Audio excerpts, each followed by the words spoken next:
For Mystra. Ah, the hum of those engines, zipping by the stars, the soft tinks from space debris, all simply wonderful. It's not all bad being trapped here. It's always a wonderful time to see the new stars, the new planets, and each with their own new race. It makes me wonder how many of the other dimensions have this sort of expanse of life, or perhaps it's simply the rule of this one that allows for such expanse. What do you think, Water? Isn't it wonderful? Yes, Captain. However, I regret to inform you that this trip will soon be over. Shall I take us down to the usual hangar? The semi-robotic voice of the last AI, Water V2, asks. Indeed. Romb has some new deliveries for us. Wonderful. Money for the cause. Relax, Captain. We'll be there in about half an Earth hour. I'll have plenty of more time to enjoy this dimension, considering the situations. So for now, I'll kick up my feet and relax. After a quick half-hour power nap, I wake up to the familiar bump of landing and the noisy clank of the collapsing roof overhead. Wonderful to be home. I exit my chair and head to the airlock. I flip a few switches and walk down the now extended ramp, perfectly on time to meet my boss, Rom. Wonderful landing. Perfect every time. Are you sure your ship doesn't have an AI? Or perhaps you're the AI? Rom, a rotund short man who swears he's the last of the dwarf race, yet can never grow a beard, chuckles as some of his lackeys begin wheeling boxes into the warehouse. Today it looks like we've got all sorts of Earth goods for the Hexa 27 system. Better be on time. I am not dealing with more complaints from their system. They schedule a full 15 minutes of complaining, and they use every second of it. I wave the lackeys towards my ship and reply, yeah. I haven't been late thus far, and I don't plan on starting anytime soon.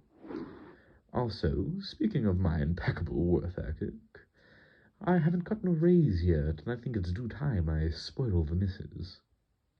Oh, old Dr. M got a wife, huh?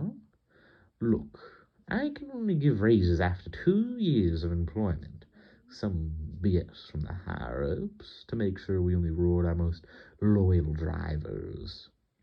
So come back in a few months and we can discuss. Now, unless you need anything else, get driving. I return an annoyed, all right, before heading back into my ship, retracting the ramp and closing the airlock behind me. I head to the kitchen, where I store the deliveries, and begin counting everything up and calculating my route. After an hour or two, I finish the preparation and return to the cockpit, reclining in my luxury captain's seat. Water, we're heading to Hexa 22. Looks like Planet Orbit 3 first. Make the takeoff look a little more human, I guess. Getting arrested for having an AI is not the best way to save Mystra. Of course, Captain. I will make some non-critical flight errors. This trip will take 27 hours. Shall I prepare for sacrifice? It would be wise to expect that, I reply, already closing my eyes to rest for the trip. I dream of nothing. Not an unusual fate these days. Ever since Mystra was blocked from here, my dreams simply haven't been the same. Or perhaps there is no plane of dreams here. We normally meet in the plane of dreams, to be with each other. It's the only way we can really go on dates, even if it's not real. Though I can never tell her about my adventures until it's time to leave that dimension. Much like waking from a dream, it's quite difficult to remember real-world events when I'm in that plane. I miss you, Mystra. I will get you back soon, no matter the cost. I promise you that.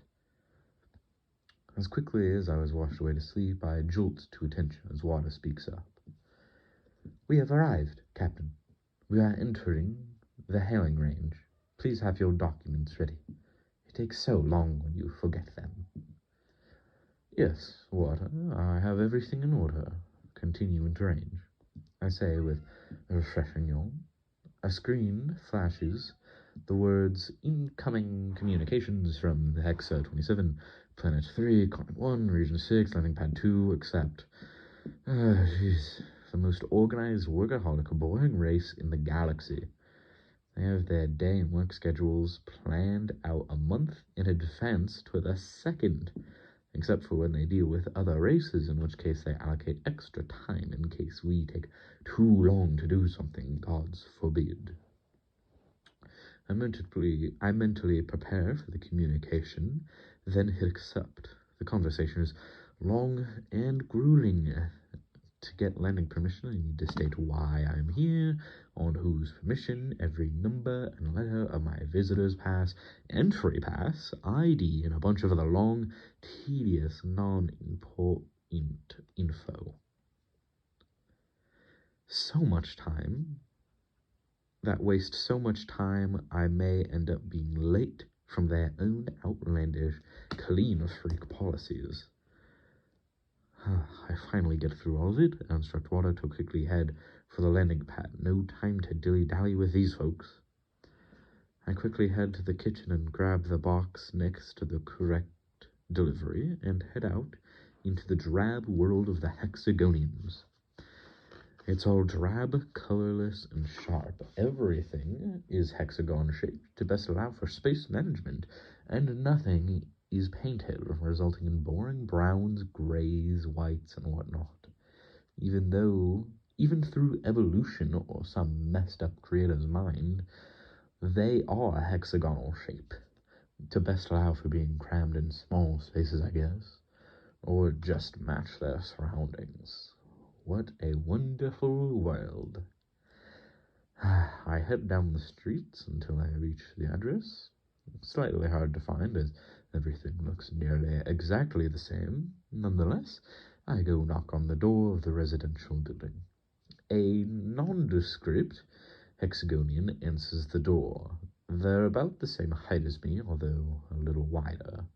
I hand them their package and give a quick, "Thanks for ordering and have a nice day," as I turn to head back to the road. Before I make it, though, the Hexagonian calls out in a brutish voice, "Wait, wrong package. This is for Continent 1, House 10976, not Continent 2, House 10976.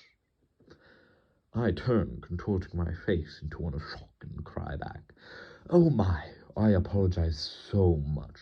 I'm sorry for the inconvenience. I'll run and go grab the right package right now." I grab the package from its hands and turn away once again. But stop. I face the Hexagonian and ask, "Actually, know what? Why don't you come with me to ensure I get the right one? You know how clumsy us non-Hexagonians can be." The Hexagonian is obviously displeased, but replies, "Very well. Really cannot trust you to do anything. Let us hurry, though. I do not allocate too much time for this." Wonderful, right away, and I do apologize again. We quickly head down to the streets and make it to the landing pad. I guide the Hexagonian to my ship and welcome it aboard. My heart beats fast, however, at the same time I am as calm as one can be. I lead it past the kitchen and to a room marked cargo bay. I rush it inside the dark room, lit with only candlelight, and that of what's coming through the hallway, to provide light into it. I see the slight confusion on its flat face before the door closes behind us, leaving us mostly in darkness. I grab from a pedestal beside me a sharp dagger inlaid with precious gemstones along it. I plunge it into the Hexagonian's back, then leverage upward, severing its spine. I begin chanting the words I so vaguely remember from past worlds, trying to restrain any magic in this crude body's blood. The Hexagonian falls to the floor, alive but quickly dying. I hastily yet precisely take the blood and feel small trenches on the floor, forming runes all throughout the room. The candles flare as I do so, perhaps a good sign. As life leaves the Hexagonian, I finish the incantation. I stand covered in blood, waiting with bated breath, reaching out with all the fiber in my being to Mystra. A small amount of time passes before a loud pop fills the room as one of the candles explodes into a shower of ethereal blue particles. Soon more follow, lighting not only the room, but my soul. She is still here. I fall to my knees, and tears begin to stream down my face due to the overwhelming emotion. After all this time, I finally reached her again, my Mystra. All it took was a little blood. As quickly as it started, though, all the candles have popped, leaving me in the dark. I get up and head for the door. It opens, and I quickly find my way to the washroom to clean off the blood. As I do, I peer up into the mirror. Instead of seeing this feeble, magicless body I inhabit, I now see the potential of what's about to come. I will find you, Mystra. I will get you back. No matter the cost. It's all for you, my beloved.